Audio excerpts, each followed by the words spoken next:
Hola, hola chicos, estamos en una nueva edición de En órbita, Astros en Sintonía. Bueno, con otro invitado excepcional, estuvimos con Jaime McManus la semana pasada, repasando su carrera, los hitos de su carrera. Hoy día nos vamos a saltar un tema absolutamente distinto desde aquí, desde radiosanestesia.cl, y vamos a hablar de un tema polémico y con su máximo exponente en Chile. Estamos hablando del terraplanismo. ¿Será efectivamente la Tierra plana? Ese es el desafío que vamos a contestar en esta horita en Astros en Sintonía. ¿Cómo estás, Joe? Todo bien, amigo. Ahí me pilló un poco desprevenido y ya me conecté aquí al micrófono, así que todo bien. Saludando a la audiencia también. Bueno, saludemos a nuestro invitado, pues, Guillermo. ¿Cómo estás? Guillermo Wood. Cámara para Guillermo Wood. Ahí estamos. Hola, Guille, ¿cómo Hola, estás? César. Joe, ¿me escuchan bien, mis estimados? Excelente. Un agrado estar con ustedes compartiendo este ratito aquí, poniendo una tónica, un tono que invita simplemente al razonable cuestionamiento, inesperado, asombroso. Ninguno de nosotros se imaginó estar en ello, que dice relación con la forma de nuestro mundo, que podría ser tan diferente a lo que nos enseñaron. Y que por lo tanto genera crispación y mucha sensibilidad, que hace también el viaje y el hecho mucho más asombroso aún de lo que habríamos esperado. Mi querido Guillermo, bueno, yo obviamente que tengo que sincerar ante los auditores de Radio Anestesia, tengo que sincerarme y decirles cómo nos conocemos nosotros. Ya nos conocemos hace un año y algo. Yo recuerdo que todo esto partió a raíz de que yo estaba en el programa Síganme los Buenos. De hecho, vamos a volver ahora en septiembre a Síganme los Buenos, con Julio César Rodríguez. Y recuerdo que lo comentamos, había estado José Massa, a quien se le había hecho, como en otros programas también, se le había hecho la pregunta de qué opinaba de los terraplanistas, y él se había referido en duros términos a los terraplanistas. Entonces, bueno, en su momento yo hablé con Julio César, le dije, oye, yo conozco a Guillermo Wood, no necesariamente compartiendo todas tus ideas, Guillermo, pero dije, pucha, Guillermo es un tipo que tiene una tesitura, una vocación, se sale del molde que la gente tiende cuando piensa en un terraplanista. Así que, de hecho, hicimos una presentación histórica y pues en uno de los videos más vistos del Sigamos los Buenos ha sido tu presentación, Guillermo.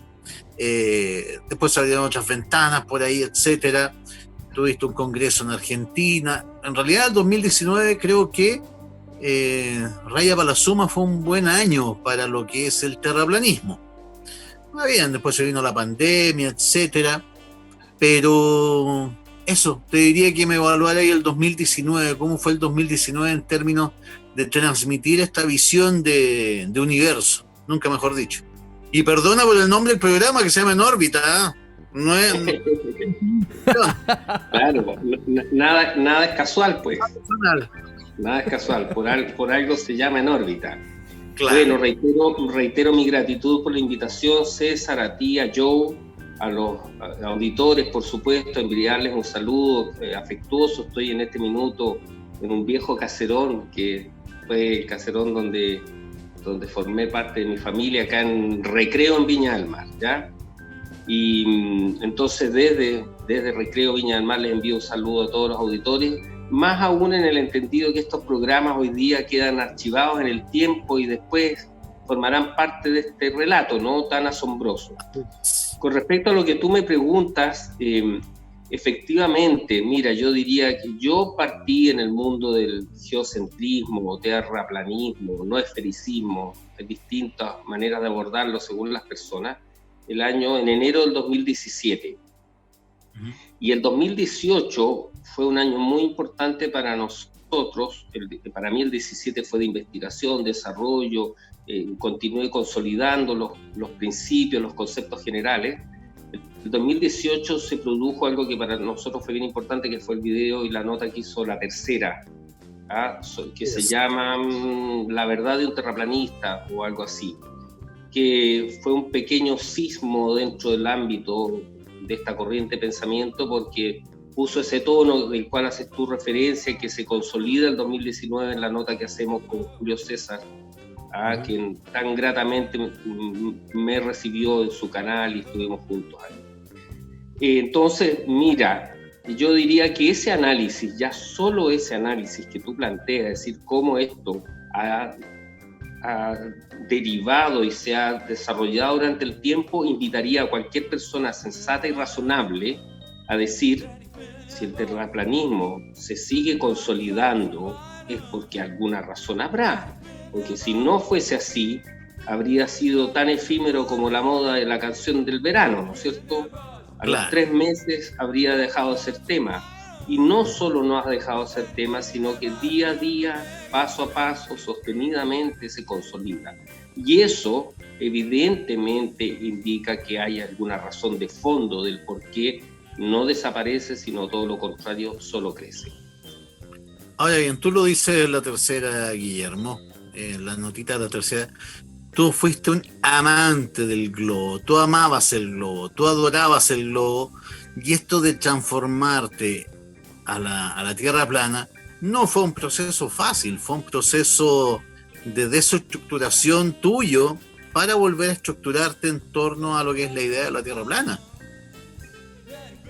Efectivamente, y con relación a esa afirmación que haces tú, efectivamente yo me preguntaría, ¿quién no ha amado el globo? Claro. Es decir, todos nosotros hemos crecido con ese concepto, esa idea, esa imagen que no podemos ni constatar, de la cual no podemos ni tener certeza, pero que amamos porque es parte de nuestro constructo desde que somos niños, ¿no? Desde los 4 o 5 años. Entonces, efectivamente, yo, como dices tú, y estimo yo, el 99% de las personas hemos amado el globo, porque forma parte de nuestra más profunda idea instalada en algo muy recóndito de nuestro ser. De hecho, eso es lo que hace muy interesante el rechazo y la animadversión que generamos los terraplanistas. ¿Por qué?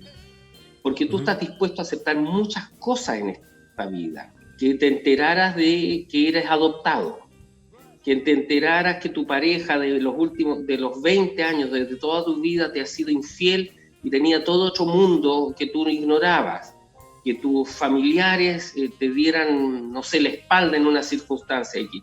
Todo eso está dentro de las posibilidades, pero que te vengan a decir ahora que la Tierra no es esférica, habiendo visto los viajes a la Luna, las imágenes, los libros, lo que te enseñaron en el colegio, lo que aprendiste en la universidad, y que eso no sea así, las personas no todas están preparadas para enfrentarse a esa mentira tan descomunal, y es el hecho de que no están preparados para la mentira, lo que les hace negar lo objetivamente observable desde el punto de vista científico. Esto es que la Tierra no puede ser esférica y que el método científico aceptado hoy día, entre otros métodos, ¿cierto? Que la ciencia tiene distintos derroteros, indica que es plana y estacionaria. Y eso genera un quiebre en las personas y lo que está estudiado y se conoce como disonancia cognitiva. Es decir, no estás dispuesto a aceptar, hay algo en ti que lo niega, y que es muy interesante como fenómeno sociológico, psicológico. Yo no soy ni sociólogo ni psicólogo, pero me llama mucho la atención, y perdona que con esto cierro, ¿por qué la gente se molesta tanto? Yo les voy a contar que ayer tuve una entrevista de una radio argentina de la ciudad de La Plata, la Radio Brisas, de Mar del Plata, y la chica, la periodista, Brenda Casareto, le llamaba la atención de por qué la gente se molesta tanto. Y después te voy a contar otra anécdota complementaria justamente al enojo que producen las personas, que es muy interesante. Mira, bueno, obviamente que tú sabes que, a ver, ¿cómo te lo digo? El autoformarse en alguna disciplina no te desacredita, ¿ok? Uno puede ser autodidacta en muchas disciplinas, etcétera, y puede llegar a hacerlo mucho mejor que muchos profesionales. Ahora bien, y digo esto porque tú eres arquitecto. Entonces, ¿hay alguna reflexión a partir de la arquitectura, de la construcción, etcétera, que es el argumento inicial que a ti te permite decir, Guillermo, la Tierra es plana? Y claro que sí, amigo mío, y qué buena pregunta, porque mira, en este viaje como terraplanista, no hablo solo por mí, por supuesto, sino por todos los que seguimos esta corriente de replanteamiento, de cuestionamiento al modelo y de pensamiento, ¿cierto? Somos permanentemente denostados y descalificados por dos razones que son recurrentes, muy interesantes. Siempre el argumento es que tú eres un ignorante en física y eres un ignorante en astronomía. Porque como efectivamente ese estudio estudia arquitectura. Y yo siempre me pregunto, y reforzando un poco esas ideas, dos cosas. En primer lugar, ¿es la física la única herramienta para entender la forma de nuestro mundo? Por supuesto que no, ¿cierto? De hecho, lo que yo sostengo es que la física está como una corriente complementaria a otras herramientas que tiene el hombre, como son, por ejemplo, la geometría. De hecho, la geometría lo dice en su nombre, es como medimos, ¿cierto?, formalmente, morfológicamente, la Tierra. Por lo tanto, un geómetra debería tener más herramientas para definir la forma del mundo que un físico. Y lo mismo que un astrónomo. ¿Por qué? Porque el astrónomo estudia el cielo. Yo siempre he dicho, todo de lo relativo a la forma y lo que sucede allá arriba en el firmamento, y nada de lo relativo a la forma y lo que sucede allá arriba en el firmamento, es demostración directa de lo relativo a la forma y lo que sucede acá abajo en la Tierra. Para determinar la forma de la Tierra no miremos al cielo y no estudiemos el cielo, estudiemos la forma de la Tierra aquí. Lo cual no quiere decir que la astronomía sea desechable, no estoy diciendo eso, estoy diciendo que es una herramienta complementaria. Pero si estamos hablando de la forma de la Tierra, por favor, focalicémonos en el tema de fondo, que es la forma de la Tierra y cómo lo constatamos acá. Y la verdad es que, aunque los auditores se sorprendan, la constatación empírica, esto es, a través del método científico, es decir, observable, medible, repetible, libre del principio de autoridad y falsable, diría Popper, indican que la Tierra es plana y estacionaria. Ahora, pongámoslo sobre la mesa, cosa que la ciencia no está dispuesta, porque por muy asombroso que nos parezca, la ciencia se ha transformado en una religión. A eso iba, o sea, de hecho, mira, parte de lo que fue de cómo nos conocimos, Guillermo, fue porque yo te decía, me carga esta posición de dos cosas. Uno, me carga la posición de la ciencia como una religión, siendo que, bueno, de hecho en la misma aparición de la pandemia, del COVID, etcétera, nos indica que esta fe inconmensurable que hemos puesto en la ciencia finalmente es bastante feble, por decirlo así. Finalmente ya llevamos casi un año en el asunto y la ciencia no tiene una respuesta, y por muchos años reposamos en la ciencia, porque hemos dormido los laureles de la ciencia pensando que tenía una solución para todo. Primera cosa. Y segundo, como tú bien dices, está el tema de la ciencia que se niega a dialogar.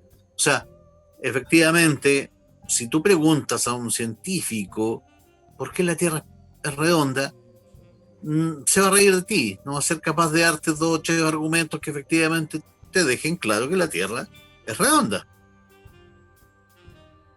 Exactamente, mira, y como podía un poquito suponer con relación a lo fresco que tengo la nota que hicimos con esta radio argentina ayer y con Brenda Casaretto, ella no quería hacer un debate, pero sí quería tener la posición de algunos de la corriente heliocentrista, la corriente de la ciencia oficial, ¿ya? Y me pareció perfecto.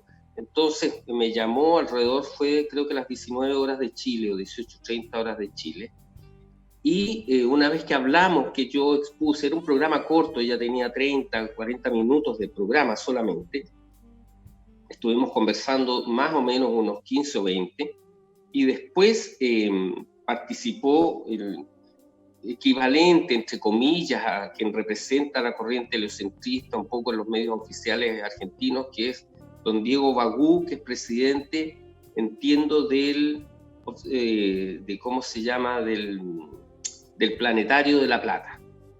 Uh-huh. Y él hace su exposición, que debe haber durado 10 minutos, y como a la hora después de que terminó el programa radial me llama justamente la Brenda, me dice que se quedó impresionada porque la manera en que yo expuse tenía cierta consistencia, tenía lógica, tenía mucho respeto por el pensamiento ajeno, y que se había quedado impresionada, y ella estimaba que muchos de sus auditores, porque don Diego Bagú lo único que hizo fue descalificar el pensamiento ajeno. Es decir, los terraplanistas son antivacunas, habló de que promovíamos el dióxido de cloro, que éramos peligrosos para la educación y para los niños, solo por el hecho de que estás replanteando el modelo. Entonces añadió además, cosa que hizo también nuestro amigo Cristian Salazar en el programa de la red, es decir, el debate está cerrado. La ciencia se ha transformado en una religión inquisidora en que no hay espacio para el debate, lo cual es intrínsecamente anticientífico, que es una de las cosas que uno no termina de asombrarse, es decir, ni siquiera están dispuestos, y Brenda se asombró mucho porque dijo, ¿en qué minuto llegamos a esto?, me dice, en que el debate está cerrado y los temas no se pueden discutir. Y eso es lo que es un elemento más a considerar para el auditor que está escuchando este programa, es decir, ¿en qué minuto la ciencia dijo que los debates estaban cerrados? Cuando efectivamente nunca el debate está cerrado. De hecho, y con esto cierro, amigo querido, yo con lo terraplanista furioso que soy, que ciertamente es una metáfora, sostengo que yo estoy seguro que la Tierra no puede ser esférica y es plana y estacionaria, pero no estoy diciendo que tenga la razón, ni estoy diciendo que esa sea la última verdad, porque así como el paradigma hoy día puede cambiar y volvemos al modelo de tierra plana ancestral, el día de mañana descubrimos que además de ser plana tenía una forma trapezoidal geométrica, no sé, holográfica. Ya, se vuelve a imponer una nueva verdad sobre la anterior. Pero no puede la ciencia decir el debate está cerrado, jamás, a mi modo de ver. Entonces, mira, siguiendo tu argumentación, Guillermo, voy a proceder a hacerte una serie de preguntas, obviamente desde el respeto, desde el cariño, para que tú me des los argumentos de por qué. Yo te voy a hacer algunas preguntas, tú me dices por qué esto no es así o por qué esto debería ser así, etc. Partamos por el tema de la gravedad, que es, bueno, la gravedad, si bien en algún momento fue una ley absoluta, no reemplazada después por Einstein, etcétera, y el espacio, y el tiempo, etcétera, pero ¿cómo funcionaría una Tierra plana sin la gravedad? ¿O qué es lo que reemplaza finalmente la gravedad? Ya, varias consideraciones interesantes, ¿eh? A mí me encantan las preguntas porque las preguntas te van obligando a reflexionar sobre las cosas. Yo digo que la pregunta te obliga a establecer una reflexión que quizás no habrías realizado si la pregunta no hubiese sido formulada. Por eso son muy importantes. De hecho, Descartes dice, valora y juzga a las personas no por sus respuestas, sino por sus preguntas. Mira, yo te diría lo siguiente. En primer lugar, la gravedad como concepto general no dice relación directa con la forma de nuestro mundo. Perfecto. Porque no determina la forma, salvo por el hecho que nos dijeron que sí, la gravedad es lo que atrae todo hacia el centro y por eso el agua es capaz de estar adherida a un cuerpo esférico en rotación. ¿Cierto? Pero yendo un poquito más allá, gravedad viene de la palabra griega que quiere decir gravitas. Y gravitas quiere decir peso. Es decir, lo que podría decirte yo desde mi punto de vista como terraplanista y como muchos de nosotros, es que la gravedad es un fenómeno observable. Esto es, que todos podemos constatar que los objetos caen en cierta dirección, ¿cierto? Hacia abajo como referencia nuestra, a una cierta velocidad que es 9,8 metros por sobre segundo al cuadrado, ¿cierto? Eso es observable y lo puede constatar cualquiera de nosotros. Ahora, ¿por qué razón caen? Experimentos desde la torre de Pisa, que se dejan caer de objetos, etcétera, y caen exactamente a la misma velocidad. Eso es. Ahora, ¿por qué razón caen? Nos dijeron que la razón por la que caen los objetos sería lo que se llama, entre comillas, aunque no es exactamente así, la ley de la atracción gravitacional, la ley de la fuerza de atracción gravitacional formulada por Newton. ¿Ya? Esto es que las cosas se atraen directamente proporcional a su masa e inversamente proporcional al cuadrado de las distancias. Eso formuló Newton en 1692 aproximadamente. Cosa de la cual nadie nos enseñó, que Newton se desdijo en las cartas que le escribió al doctor Bentley aproximadamente, justamente creo que en 1693, 1694. Esta idea de la gravedad, algo así dice Newton por ahí, creo. Exacto. No se me en realidad es muy asombroso, porque yo invito a los auditores a preguntarse realmente, más antes de descalificar, de blasfemar, de insultar, preguntémonos, ¿suena sensato y razonable que un cuerpo atraiga a otro debido a la masa que posee y a la distancia que se encuentra de otro? Es decir, ¿podría yo imaginarme que tengo, no sé, en el gimnasio del colegio donde estudié una esfera de plomo o de acero que ocupa toda la altura del gimnasio y una pequeña bolita de madera de 1 milímetro que tengo entre las yemas de mis dedos, y la bolita de madera va a saltar y va a empezar a orbitar sobre la otra porque la masa lo atrae y porque está muy cerca? No tiene ninguna lógica. Tan poca lógica tiene que justamente Newton se desdice de ello.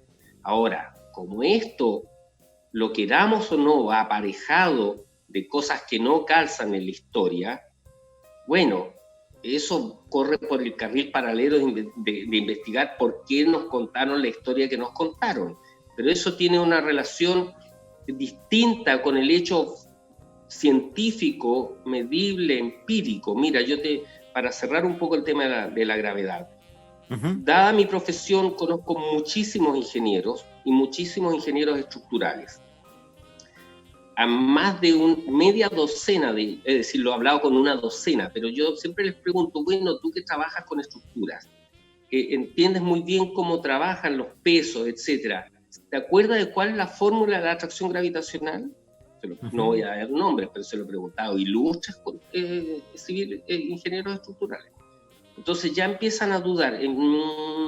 Yo te voy a recordar, le digo, según Newton, F es igual a G, M1 por M2 partido por R al cuadrado. Ah, sí, claro, ya. ¿De dónde salió la G? Les digo yo. ¿Sabes qué me contestan ellos? Ya, yo sé que no te acuerdas, pero yo te lo voy a acordar. Es la constante gravitacional que se definió en base al experimento de... ¿Y sabes qué me responden? O sea, no se acuerdan. Y ahí les recuerdo yo que viene del experimento de Cavendish. Entonces le digo, eso se determinó en base al experimento de Cavendish con la balanza de torsión. Entonces tú que eres ingeniero estructural, dime cuántas veces realizaste en la facultad el experimento de Cavendish con la balanza de torsión. ¿Y sabes qué me contestan? Que nunca lo hicieron. No saben, no se acuerdan, hicieron experimentos de laboratorio, pero Cavendish con la balanza de torsión van a saltar los heliocentristas furiosos que andan detrás de todo lo que nosotros decimos a morder, como muchas veces que yo he dicho, pero yo estoy diciendo mi experiencia. ¿Cuál es mi experiencia?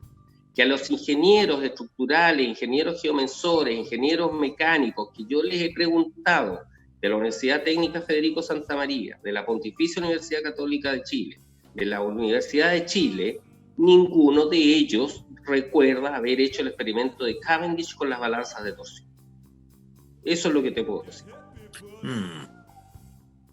Ahora bien, Guillermo, sin embargo, el péndulo de Foucault, como diría Galileo, y sin embargo se mueve. El péndulo de Foucault se mueve todavía. ¿Qué es lo que haría que el péndulo de Foucault se siga moviendo? ¿Hay algún movimiento que calce dentro del modelo terraplanista que hace que el péndulo de Foucault se siga moviendo? ¿Hay algún tipo de explicación? El péndulo de Foucault tiene varios problemas, tiene varios problemas porque una de ellas es que funciona con electroimanes, por lo tanto hay un mecanismo que lo mantiene en movimiento, por un lado. Y lo otro que es interesante, que se produce un fenómeno que fue descubierto no hace muchos años, diría que en la década del 50 o del 60, que se llama el efecto Allais, se escribe Allais porque es en francés. El efecto Allais hace que el péndulo de Foucault se detenga cuando hay, en las circunstancias en que hay eclipses. Y eso no tiene explicación, salvo que en el modelo de Tierra plana sí tiene una mejor explicación. ¿Por qué? Porque en el modelo de la Tierra plana, todo lo que sucedería en nuestro mundo sería por fenómenos electromagnéticos. De hecho, tú podrías en un laboratorio, puedes, porque están los videos, los auditores los pueden buscar, de cómo construyes en laboratorio un modelo similar al terraplanista en base a modelos electromagnéticos. Es decir, una plataforma plana que la puedes congelar, produces inducción calórica en un cuerpo imantado electromagnético que lo hace girar en forma circular en una trama, digamos, circular, y ese calor por inducción derrite la zona que está más cercana justamente a esta área que congelaste, y por lo tanto puedes medianamente representar en un laboratorio el modelo electromagnético de la Tierra plana, cosa que no puedes hacer en ningún caso con el modelo heliocéntrico. Es imposible que tú hagas en un laboratorio que el agua se adhiera por el exterior de una esfera que está en rotación a 1666 kilómetros por hora, lo cual es más científico. Claro. Digamos o no digamos. Ya, seguimos, después vamos a analizarlo, estamos analizando los argumentos a favor de la Tierra redonda, para que tú me los vayas desmontando. Después te voy a pedir que a su vez también hablemos un poquito de los argumentos en pro de la Tierra plana. ¿Cuál es tu opinión respecto? Bueno, tenemos esta explosión originaria, que es el famoso Big Bang, que de algún modo fue probado, bueno, fue teóricamente pensado en su momento por Einstein y otros, y fue probado por Edwin Hubble, cuando hace el famoso experimento de las estrellas que se corren hacia el rojo, indicando que el universo sigue en expansión. ¿Qué espacio tendría una Tierra como plana dentro de este modelo de un universo en expansión, lleno también, ojo, de esferas en expansión? Estrellas, planetas, exoplanetas, qué sé yo, que van hacia los bordes. Mira, a ver, yo diría que muchos de los elementos de la ciencia que se aceptan hoy día, aunque sea difícil de aceptar, han sido manipulados. Yo me acuerdo muy bien de haberlo leído, porque era un tema que a mí me gustaba mucho de niño, cómo se detecta la radiación de fondo, ¿cierto? Que indica este corrimiento al rojo, que daría respuesta a esta, ¿cuál es la palabra? A este modelo en expansión. Pero qué cosas, claro, por ejemplo, cuando tú te empiezas a sumergir en el tema y te encuentras con estas cosas asombrosas, es que siempre se ha impuesto la corriente de pensamiento que se ha querido imponer, y la otra ha sido acallada. De hecho, por ejemplo, tú tal vez recordarás, porque los terraplanistas en general empezamos a sumergirnos en ciertas cosas y áreas que no eran de nuestro necesariamente ejercicio profesional, pero recordarás que el modelo de Einstein de la atracción, de la relatividad, está basada en esta capacidad que tendría la luz de curvarse atraída por la masa, ¿cierto? Efectivamente. En base al eclipse, creo que es de 1911, ¿cierto? En Sudáfrica. Es 1916, de hecho es en plena Primera Guerra Mundial. Ya. Y se muestra en el eclipse. Claro, donde se constata el corrimiento de la luz en relación al modelo planteado por Einstein, es decir, la luz se iba a ser atraída por la masa de una estrella. Bueno, claro, lo que nadie te contó y que los auditores pueden constatar, porque está, entre otras cosas, en el libro sin embargo no se mueve de los físicos y matemáticos Juan Carlos Gorostizága Aguirre, que es del País Vasco, si mal no recuerdo, español, y del matemático y no sé si es astrofísico y científico de origen croata, radicado en España, que se llama Milenko Bernadić Cvitović. Ellos hacen mención que en ese experimento, si mal no recuerdo, se tomaron 24 placas fotográficas, de las cuales 18 no le daban la razón a Einstein. 4 eran neutras, es decir, no le daban ni la razón ni contradecían el modelo de Einstein, y creo que 4 placas le daban la razón a Einstein. Para formular y por lo tanto consolidar la idea, se usaron las placas que le daban la razón a Einstein, lo cual es intrínsecamente anticientífico. Bueno, sí, me hice dar de hecho a Mendel y su famoso experimento con las moscas. Tú sabías que, perdón, no con las moscas, sino con las flores. Y me hiciste recordar una anécdota muy buena. Tú sabías que el jardinero de Mendel como que se apiadaba de él porque veía que a veces no le resultaban sus experimentos y le cambiaba las flores para que coincidiera con los resultados que Mendel quería. Eso también es una gran la ciencia, amigo querido. Hay un sesgo de la ciencia, y eso, perdóname, Guillermo, tienes razón. Hay un sesgo de la ciencia en querer que las cosas efectivamente sean como la teoría las ha planteado. Y vamos a hacer lo posible para moldar en la práctica la teoría como sea. Y que, bueno, sigue siendo también la gran debilidad, por ejemplo, de la teoría de la evolución. En el fondo todavía no hemos encontrado el eslabón perdido, algo que pruebe que efectivamente hay un salto hacia el Homo sapiens desde no sabemos dónde, y sigue siendo como el gran agujero. O sea, el gran agujero de la teoría de la evolución finalmente es que la mutación no produce vida, y sin embargo nos dicen que la evolución es una serie de mutaciones.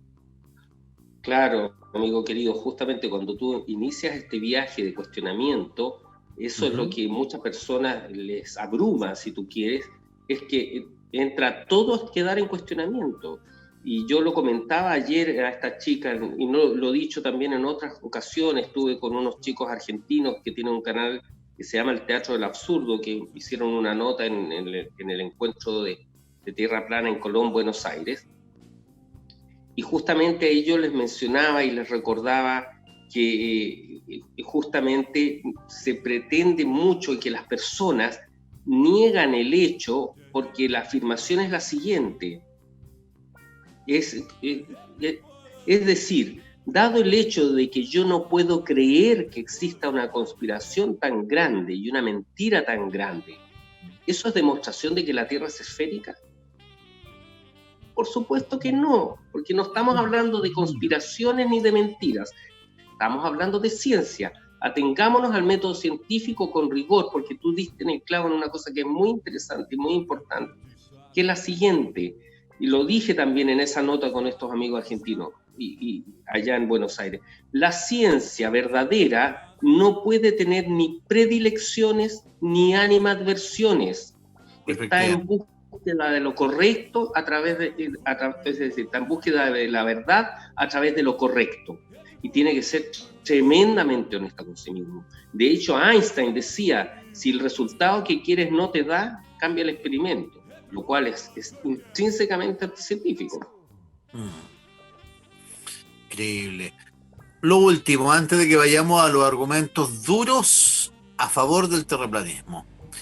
Sin embargo, estamos a ver, la Luna sabemos que es una esfera, Marte, Venus, etcétera, Júpiter, Saturno, y así sucesivamente. De hecho, las estrellas exteriores, incluso los asteroides tienden a ser esféricos.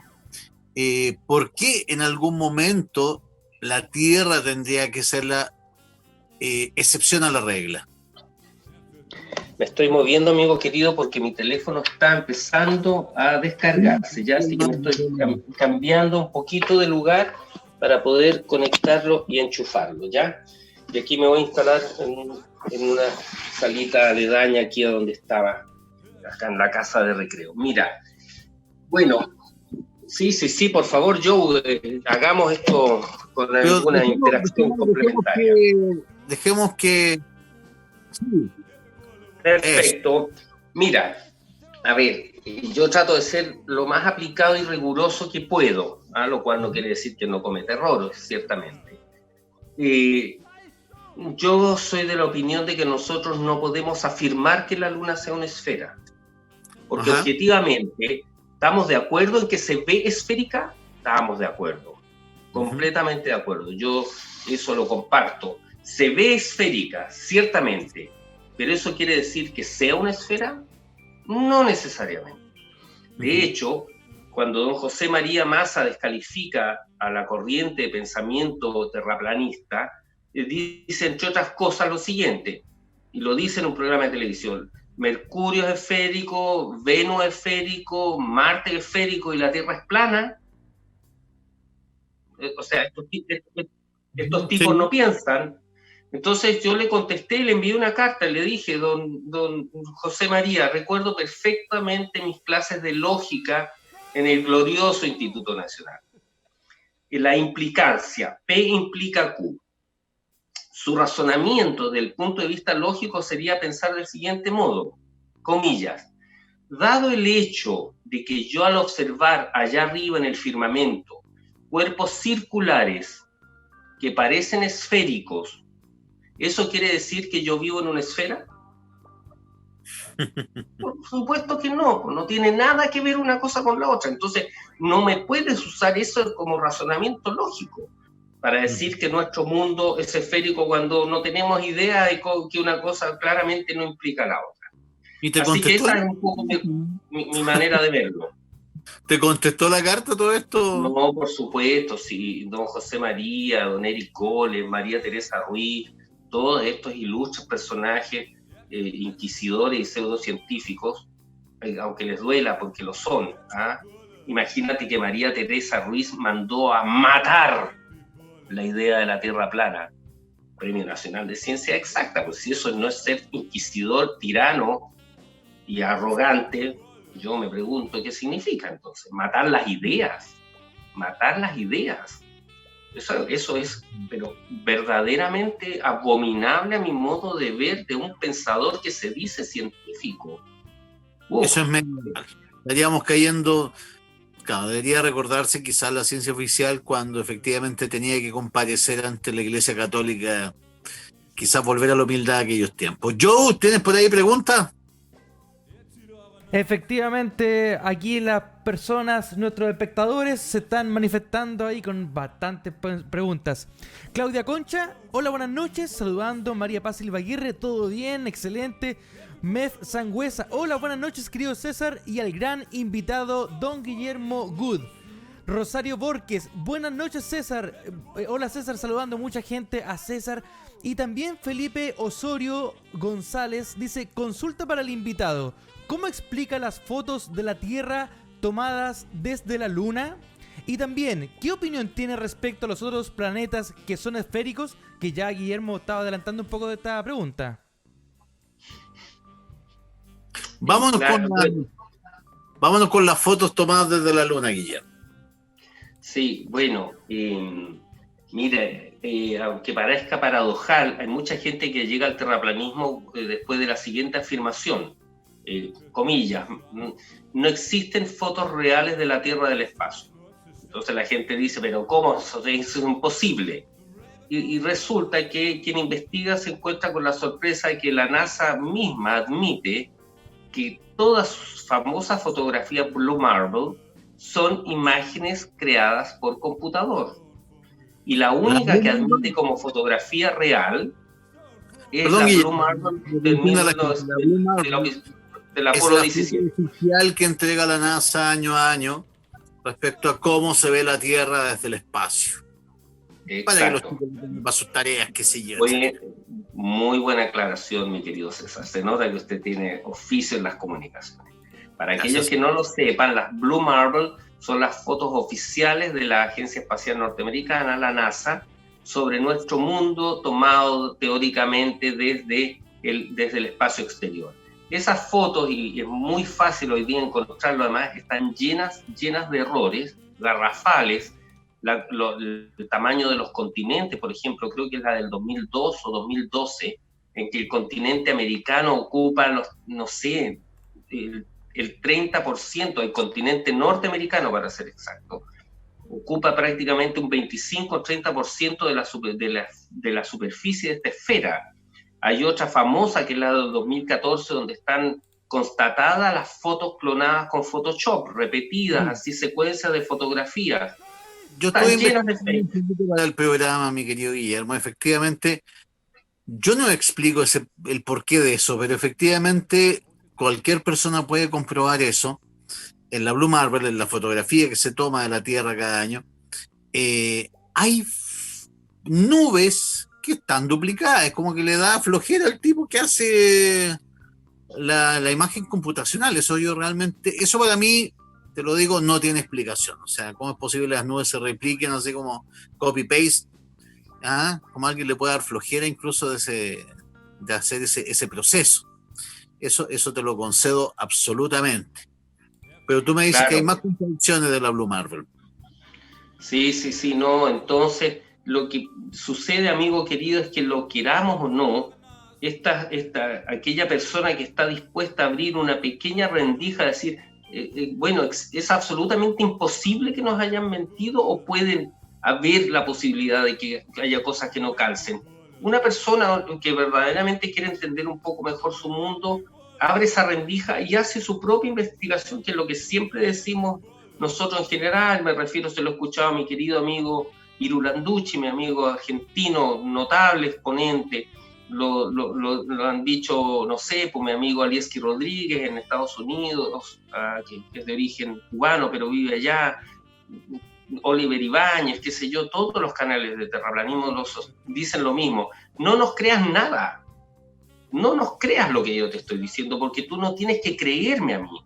Tienes que hacer tu propia investigación y tu propio proceso y tu propia indagación, tus propias reflexiones, y después de ellas formarte una opinión y emitir una opinión. ¿Qué es lo que sostengo yo? ¿Qué es lo que no hace la ciencia? Esto es, no puedes rechazar una corriente de pensamiento u otro modelo por el hecho de ser contrario, diferente o te parezca descabellado lo que estudiaste, te enseñaron y aprendiste. Tienes que a lo menos estudiar el modelo, entender su lógica, su mecánica, su funcionamiento, con su conceptualización estructural de diseño, reflexionar sobre ello, respirar profundo y después emitir una opinión. Efectivamente. Guillermo, vámonos a los argumentos duros del terraplanismo. Si tú tuvieras que explicarle a la gente o indicarles qué experimentos sencillos o en qué cosas deberían fijarse para cuestionarse este modelo, por decirlo así, de la Tierra redonda, ¿en qué cosas sencillas se podrían fijar o qué deberían ver? Mira, desde mi punto de vista, que yo siempre digo, vienen más de mi constructo profesional como arquitecto, son los siguientes.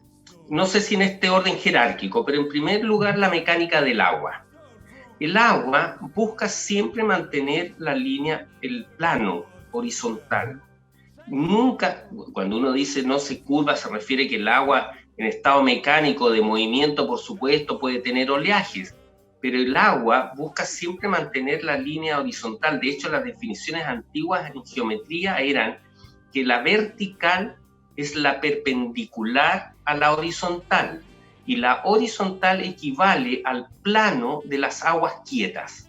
Esa es una vieja definición que me recordaba un gran amigo mío, un notable terraplanista, doctor en ciencias sociales y diseñador industrial y qué sé yo, con un gran currículum académico. O sea, si te entiendo bien, sin tener el agua encendida a presión, por muy curvada que esté la manguera, siempre va a conservar la línea horizontal. La línea horizontal.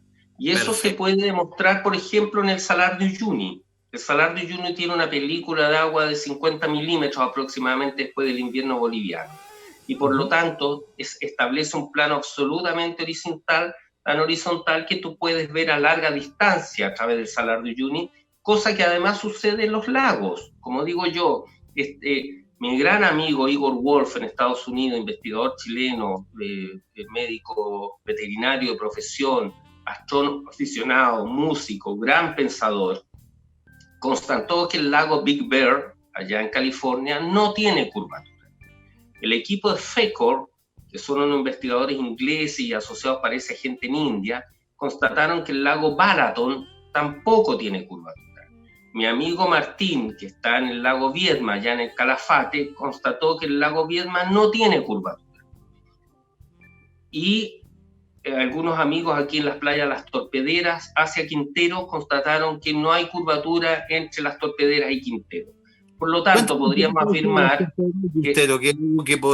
que una vez que se acabe la pandemia, cualquier santiaguino podría ir y comprobar. Exacto. ¿Qué es lo que se ve? ¿O qué es lo que no se ve?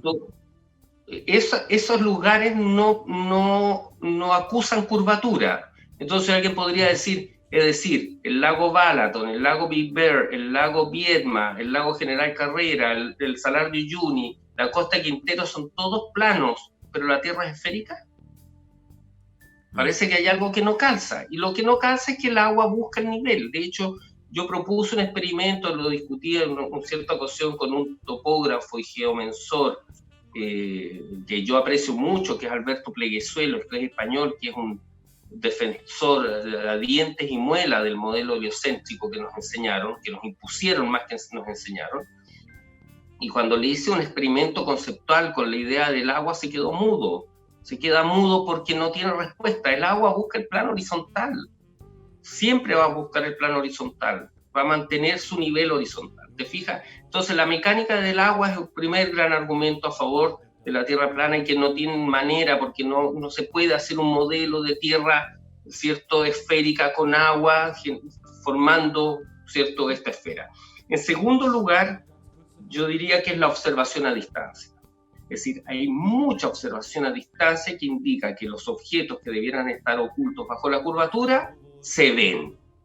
Uh-huh. ¿Es cierto que se les pierde la base? Se les pierde la base. Desde mi punto de vista, eso se debe a la resolución angular, que también es algo que tú puedes experimentar valga la redundancia, experimentos caseros. Es decir, que los cuerpos se van comiendo desde la base hacia arriba. ¿Por qué desde mi punto de vista? Porque el ángulo de visión es tan pequeño. Si yo tengo un objeto sobre la mesa, de una mesa larga, qué sé yo, y empiezo a achicar un objeto, una moneda, un cuerpo, un juguete, lo que sea, voy a ir perdiendo la visión desde abajo. ¿Por qué? Porque el ojo no tiene ese ángulo para leer algo que está muy pegado al suelo. Por lo tanto, lo de arriba, que tiene mayor ángulo, lo veo y lo de abajo no. Por eso las cosas se tragan desde abajo. Pero se ve, la Torre Alvear se ve desde el otro lado del Río de la Plata, en Colonia, en Uruguay. Se ve la Torre Sears desde el otro lado del lago Michigan, que está a 96 kilómetros, debiera estar en más de 700 metros oculto bajo la curvatura de la Torre Sears, hoy llamada Torre Willis, pero se ve, es decir, se ve la costa de Córcega, desde el otro lado del Mediterráneo. Hay centenares de observaciones, faros, edificios, un montón de objetos que no deberían verse, pero se ven. Y eso es inconsistente con el modelo. Y eso es observable, medible, repetible, etcétera, absolutamente científico. Ahí tenemos un segundo. El tercer argumento para mí es la línea del horizonte. ¿Ya? Con la línea del horizonte yo creo que tenemos dos elementos muy interesantes. Uno, que la visión binocular, sostengo yo, porque hay mucha gente que me discute de que la línea del horizonte baja, pero eso es lo que yo afirmo lo siguiente, que es algo que quiero investigar con más detalle. Cuando tú realizas un trabajo con un teodolito, con una estación total topográfica, el teodolito es capaz de saber que está a una diferencia de altura respecto del nivel de suelo y del nivel del mar. Por lo tanto, sabe que hay una diferencia de distancia, ¿cierto? Pero la visión binocular, los ojos del ser humano, que son a través de dos ojos, mantienen la línea del horizonte a la altura del observador independientemente de la altura. O sea, si estás en la playa y tú te levantas, la línea del horizonte sube contigo. Si te vas a una azotea, lo mismo. Si estás en la montaña, la alta montaña, también, yo estaba en Tara y la línea del horizonte a 5.000 metros está a la altura de tus ojos. Y desde un avión también. Y resulta que eso no es consistente con el modelo, porque nuestro mundo al parecer fue diseñado, como sostengo yo hoy día, para cada observador. El tema está que es más interesante, amigo mío, y con esto cierro en unos minutos más el tema de la línea del horizonte. Eso debo concedértelo, porque de hecho me acordaba de ti en el vuelo que hice hacia Puerto Montt, porque efectivamente estaba buscando la curvatura de la Tierra y no me aparecía. Y estamos hablando con el avión sobre las nubes más altas y lisa y llanamente la curvatura no aparecía. Y eso obviamente te lo concedo, siendo que hay gente incluso que asegura que desde cierto punto de Rapa Nui, desde cierto punto del volcán, la curvatura de la Tierra se podría eventualmente ver, pero eso se contradice con que efectivamente desde un avión mucho más alto no la puedes ver. Claro, lo de la isla de Rapa Nui se entendería, porque yo no digo, si tú te fijas, siempre el lenguaje que yo uso, trato de ser es dejar la posibilidad abierta a otra respuesta, porque uno no puede ser un dogmático. Claro. Se debería a dos razones. Uno, que nuestra visión de alguna manera es circular, porque abarca cierta distancia en torno a nosotros, y tal vez tal vez complementariamente eso a la mecánica del ojo, porque el ojo es cóncavo, ¿cierto? Y por lo tanto, al parecer produce cierta... De hecho, los arquitectos nos pasa, que es un fenómeno muy interesante, que los libros de Vitruvio y toda la arquitectura del neoclasicismo, cuando los templos griegos que eran muy perfectos, las columnas tienen una contracurvatura que se llama éntasis. La éntasis es una contracurvatura, ¿para qué? Para que la columna se vea perfectamente vertical, porque claro, el ojo la deforma y la tiende en el extremo alto. Si tú eres una persona baja y estás mirando una columna hacia arriba, para corregir la curvatura, la deformación que produce el ojo, los griegos hacían dos cosas: generar la éntasis para que se vea vertical y además inclinar las columnas de los extremos para que se vean vertical, porque el ojo tiende a tener una lectura curva. ¿Te fijas? Entonces esa sería la razón del por qué desde la isla tal vez de, ¿cómo se llama?, de Rapa Nui, efectivamente tiene la sensación de circularidad, que no es lo mismo que esfericidad. Mira qué bien, porque efectivamente sí, tienes toda la razón, y de hecho conozco efectivamente un templo griego que cometió el error de no hacer la contracurvatura, y efectivamente las columnas se ven un poquito más abombadas. Cuarto argumento, ¿cuál sería? Mira, lo estuve conversando hace algunos días atrás con un colega ilustre, con mi amigo Leo Chavarría, también arquitecto de la ilustre Pontificia Universidad Católica de Chile, que es muy estudioso y estudia mucho el terraplanismo desde la lengua inglesa, porque se conecta con los canales estadounidenses y qué sé yo en Europa. Y hay un razonamiento que voy a invitar a las personas a razonar sobre eso un poquito. Tal vez voy a tratar de hacerlo lo más simple y gráfico posible.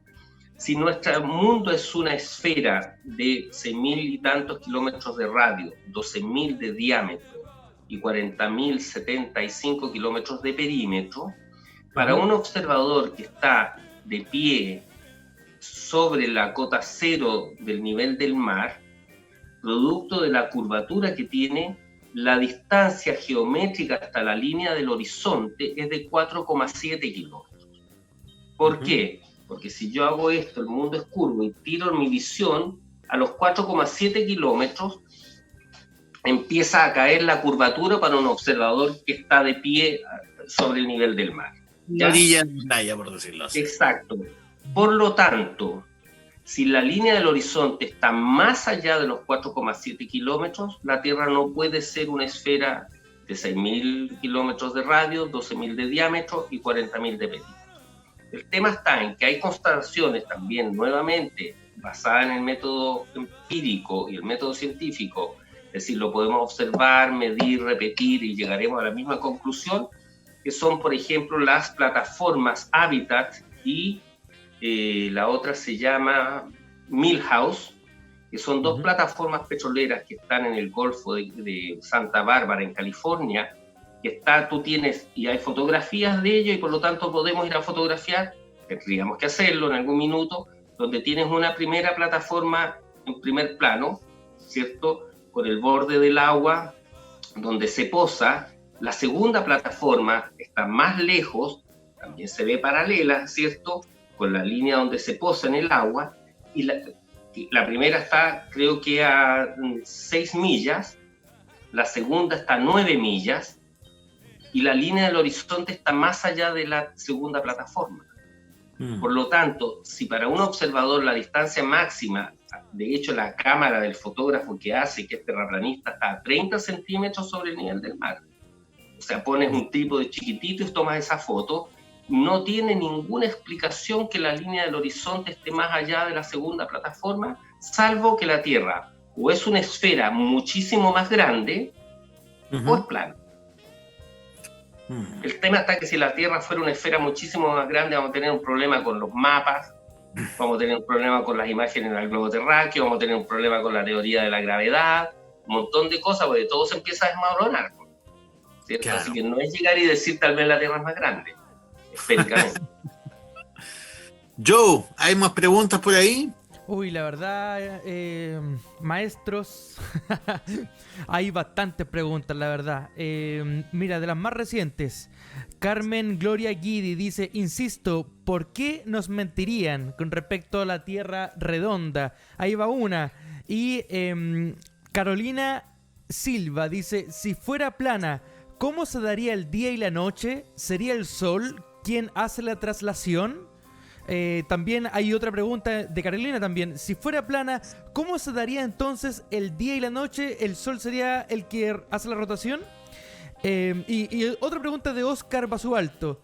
Estimado, buenas noches. Consulta, si la Tierra es plana, ¿cómo se explica la rotación? Varias preguntas acerca de la rotación y del Sol y la Luna en una Tierra plana. Pregunta para los especialistas. Y no nos olvidemos de la primera pregunta, que es muy importante y que para mí no tiene una fácil respuesta. Es ¿por qué nos mentirían? Gran pregunta. Gran pregunta. Yo con esto, por supuesto, no tengo la respuesta. Es un trabajo que estamos haciendo y todos pensando. Te puedo decir varias cosas. En primer lugar, una de las razones, a mi modo de ver, son bastante obvias y por qué la mentira es por dinero y poder. ¿Ya? ¿Por qué? Porque la Tierra esférica, a mi modo de ver, es intrínsecamente finita. Finita en recursos minerales, finita en recursos hídricos, finita en recursos petrolíferos y otros más, gas, por ejemplo. En cambio, la Tierra plana, a mi modo de ver, probablemente, eso es lo que estimo yo, es una estimación, yo considero que es infinita. Infinita hacia abajo, infinita hacia arriba e infinita en el plano. Porque lo que también he dicho, si con un algoritmo RQT tú puedes fabricar con un software de dibujo como el SketchUp o el ArchiCAD o el Minecraft, una línea horizontal infinita, ¿no puede el creador de este mundo o algunos creadores o quien sea que diseñó este mundo crear un plano infinito? Por supuesto que es una posibilidad, pues no estoy diciendo que sea la verdad, estoy diciendo que es una posibilidad. Y por lo tanto, resulta que controlar un mundo en base a sus recursos diciendo que son finitos es muy diferente a controlar un mundo en base a recursos infinitos. De hecho, me enteraba, leyendo a Max Heindel, en sus cartas que escribe por ahí por 1912, antes de ser yo terraplanista, decía, contrariamente a lo que la gente piensa, decía dos cosas muy interesantes. El petróleo es la sangre de la Tierra. Y añadía, y contrariamente a lo que la gente cree o piensa, el Sol es de naturaleza fría. El Sol es frío. Cosa que es consecuente con las investigaciones actuales de Donaldson Scott y Eric Dollard, que son los llamados Teslas del siglo XXI, que abogan por un universo eléctrico y con el Sol de naturaleza fría. Eso con relación a esas preguntas. Por lo tanto, la mentira, poder, control, dinero, y la gran mentira de fondo, que es la pregunta que corre más debajo de la superficie de nuestra auditora, yo no tengo la respuesta exacta. Yo estimo, después de este viaje de terraplanismo de ya más de 3 años, es que hay algo tan fabuloso, tan extraordinariamente importante e inconmensurable que los llevó a mentirnos con la forma del mundo, y eso es de naturaleza esencialmente espiritual, que yo nunca lo utilizo como argumento porque no tengo cómo demostrar, ¿cierto?, que nos quieren mentir por robarnos alguna naturaleza espiritual del alma, del espíritu o del conocimiento o lo que sea, ¿ya? Eso con respecto a la mentira. Y con respecto al día y la noche, simplemente en el modelo terraplanista, que lo que yo sostengo, y tú lo dijiste, tú tienes que hacer una reconstrucción conceptual e intelectual, formal, geométrica, espacial, ¿ah?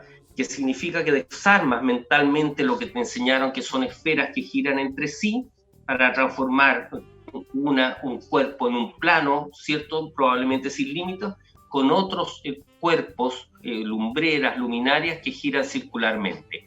Entonces, yo me acuerdo de un amigo mío un día me preguntó, pero si la Tierra fuese plana sería de día en todo el mundo. Entonces yo le dije lo siguiente: pero amigo mío, tú que vienes a comer regularmente con nosotros en las noches, cuando yo te salgo a dejar a la puerta de la casa y miramos por la calle, el farol que está allá en el extremo de la calle, ¿ilumina toda la calle? No, pues, ilumina localmente. Entonces, en el modelo de la Tierra plana, el Sol es más pequeño y de iluminación local. Por lo tanto, cuando está en un punto de este disco girando, en el otro punto está de noche, tal como lo representa el yin y el yang. El símbolo del yin y el yang es un símbolo de la Tierra plana, con el Sol y la Luna, el día y la noche. Guillermo, sí, buenas preguntas, buenas respuestas, ha sido...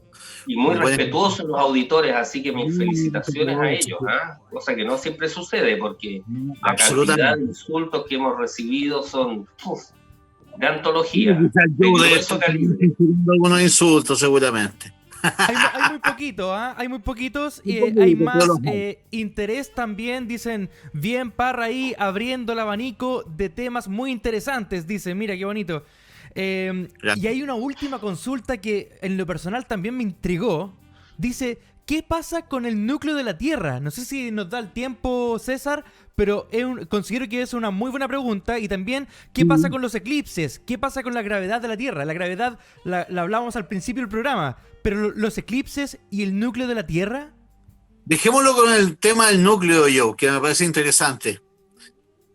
Bueno, ¿qué pasa brevemente con respecto a los eclipses, varias cositas así interesantes. Los eclipses los calculaban en base a tablas en épocas muy ancestrales, ¿cierto? A través del ciclo de Saros, el Astronomicum Caesareum de Apiano, también era un modelo para calcular eclipses con un modelo de tierra plana y con otra mecánica, digamos. Ya, por lo tanto, no son necesariamente lo que nos enseñaron. De hecho, siempre lo cito yo, los eclipses Selenelion no tienen ninguna explicación geométrica, son muy fascinantes, cuesta mucho hoy día encontrarlos en internet. Yo creo que el profesor los han borrado, porque cualquier persona, yo me acuerdo cuando mi hija vio por primera vez un eclipse Selenelion, puso esa cara que ponen las personas cuando finalmente se les cae la teja en la cabeza, ¿no es cierto? Y dice, aquí hay algo que no calza.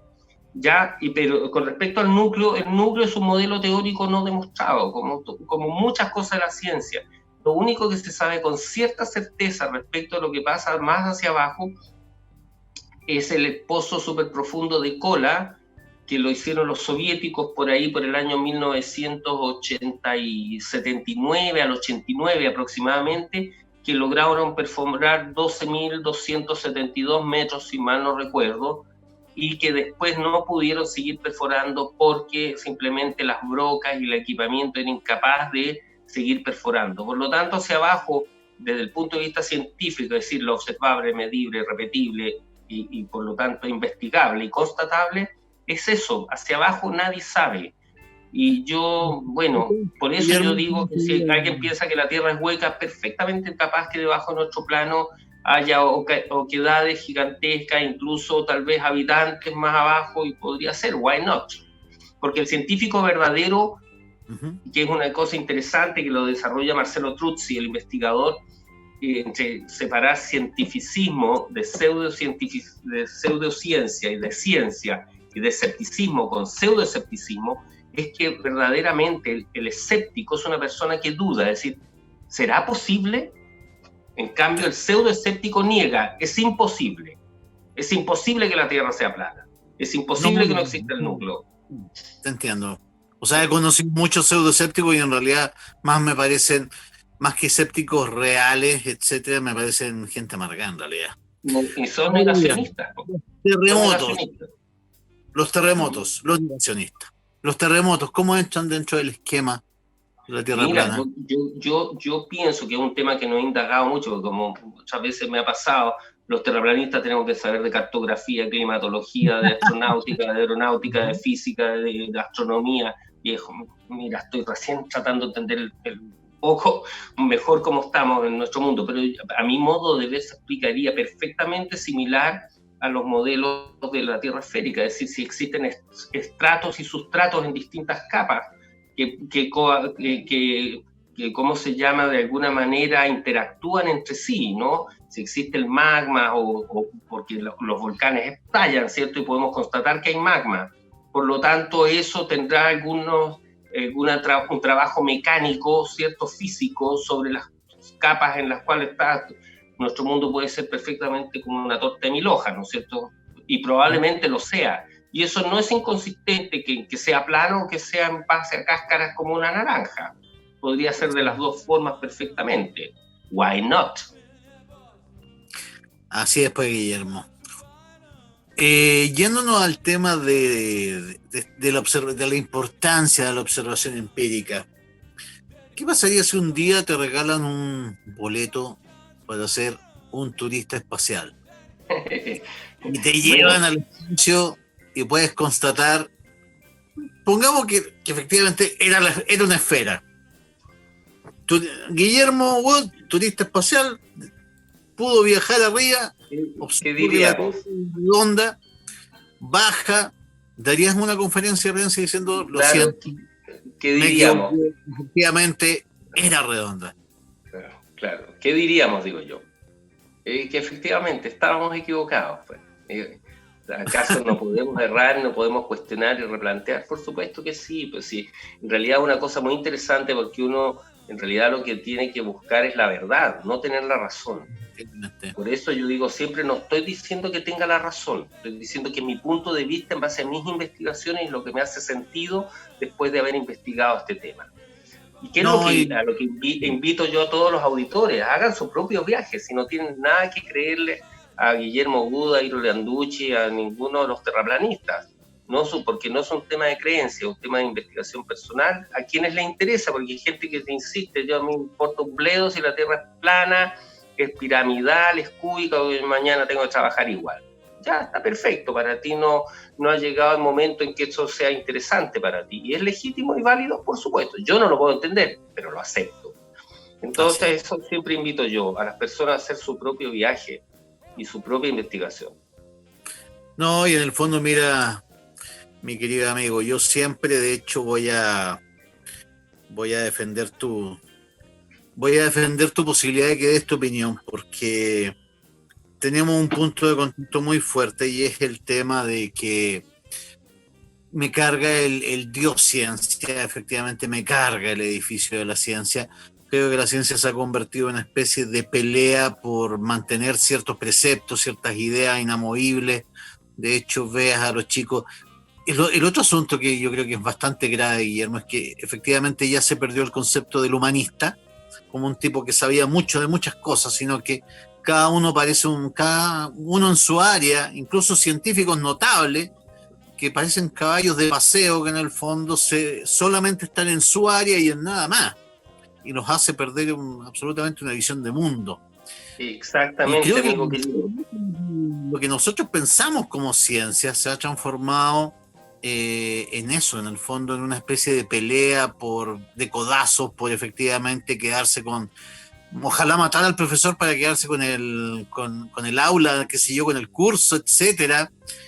Y es lamentable que sea así. Y efectivamente yo creo que el 2020 va a quedar como el año en que la ciencia no nos dio respuesta certera, absolutamente.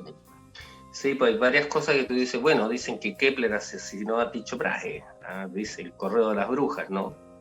Por ahí efectivamente, nosotros pensábamos, porque somos personas de buena fe, en general el ser humano, que la ciencia era un área bastante inmaculada, que uno podía aceptar que en realidad los políticos se corrompan, los intereses bancarios se corrompan, los gobiernos se corrompan, o las agencias de espionaje, qué sé yo, las agencias de inteligencia, los intereses militares, etcétera. Pero uno, en su inocencia y candidez, suponía que la ciencia estaba ajena de eso, y la verdad es que la Tierra plana es una demostración fehaciente de que la ciencia está absolutamente o en muy alto grado capturada por intereses mezquinos, económicos, políticos y de dinero. Lo cual con eso no estoy metiendo a todos los científicos. Yo sostengo cuando alguien te dice, pero todos están coludidos, no. Los científicos han repetido el mismo error que aprendieron desde niños, desde sus padres y sus profesores. ¿Entiendes? Porque uno confió en el que te enseñó estaba correcto, no lo cuestionaste. ¿Por qué? Porque aceptabas que era un hecho verdadero. Eso es una de las cosas asombrosas, pero la verdad es que la ciencia hoy día, uno se da cuenta a través de los vacíos de lo que Imre Lakatos llama el núcleo del modelo heliocéntrico, que está lleno de fisuras. Y la verdad es que un verdadero investigador tiene que entonces ver cómo se resuelven las anomalías del modelo, como diría Thomas Kuhn, y la verdad es que las anomalías del modelo no solo no se resuelven, sino que están cada día más fisuradas. Y eso es lo que un verdadero investigador tiene que hacer, no atrincherarse en querer tener la razón, sino en buscar la verdad mejor, o acercarse más a la verdad de nuestro mundo. No, y efectivamente, es que para ir terminando ya, yo creo que efectivamente tanto nosotros, bueno, tú, yo, etcétera, o los científicos en general, o don José Massa, tenemos que aprender a hablar con cuidado, a no descalificar, porque estamos efectivamente en la era donde quizás a la gente le interesan más que los hechos, las percepciones respecto a esos hechos. Yo creo que por lo mismo, créeme que lo personal creo que corren buenos tiempos para el terraplanismo, mi querido Guillermo. Y con eso también te doy las gracias por haberme comparecido, pues. En el programa. No. El agradecido soy yo por esta cálida, y me siento como en el living de mi casa conversando con ustedes. Bueno, que siempre un agrado, porque lo bonito de esto, como he dicho yo, es conversar el tema. No me invites a un debate, invítame a conversar del tema, porque yo no quiero llegar con un arsenal de argumentos y que tú te tires a tu trinchera para que yo lanzarte todo lo mío y después esperar lo contrario. ¿Por qué no lo conversamos mejor y vemos este punto, lo contrastamos con este otro, qué sé yo, y vamos construyendo una mayor precisión, ¿cierto? Mayor cercanía a lo que es importante en el fondo, que es entender mejor el mundo y la naturaleza de nuestra existencia y la realidad. Bueno, por lo mismo a eso invito a los auditores. Más aún te doy las gracias, pues, amigo mío. Como dice el dicho, puede que no comparta todas tus ideas, pero daría mi vida por defenderlas. Es una gran frase, yo la uso a menudo. Efectivamente. Es notable, me representa plenamente en distintos ámbitos, tanto en el científico como el político de otra naturaleza. No, y te vuelvo a agradecer que hayas aceptado mi invitación, querido Guillermo. Sí, a sus órdenes, ¿ya? Y aprovecho de despedirme de Joe junto contigo también. Muchísimas gracias, don Guillermo, de verdad, muchísimo. Un honor para mí también, César Parra. Gracias por esta semana. Fue interesante el programa. Feliz de recibir una próxima invitación, porque esto queda ahí retumbando en muchos oídos, muchas personas muchas preguntas que no alcanzamos a responder. Ya, pues, dejamos una versión 2.0 para una segunda oportunidad. Pero en lo inmediato, esto es En órbita, Astros en Sintonía, y nos vemos el próximo jueves, chicos. Eso. En vivo desde las 21 horas. Y si quieres reír este y todos nuestros episodios, entra a www.ceroanestesia.cl, donde además podrás acompañarte de nuestra programación 24/7. Somos Cero Anestesia, el medio oficial de la comunidad César Parra TV. Querido Guillermo, nuevamente darte las gracias, amigo, por haber comparecido, por haber asistido a esta Inquisición. Joe. Muchas gracias, don Guillermo, César, y será hasta el próximo jueves con otro tema bastante interesante como siempre. Gracias, Joe, gracias, César, y un saludo a los auditores también. Un abrazo, pequeño. Saludos a los auditores y nos estamos viendo. Que estés bien. Gracias. Chao, chao. Chao.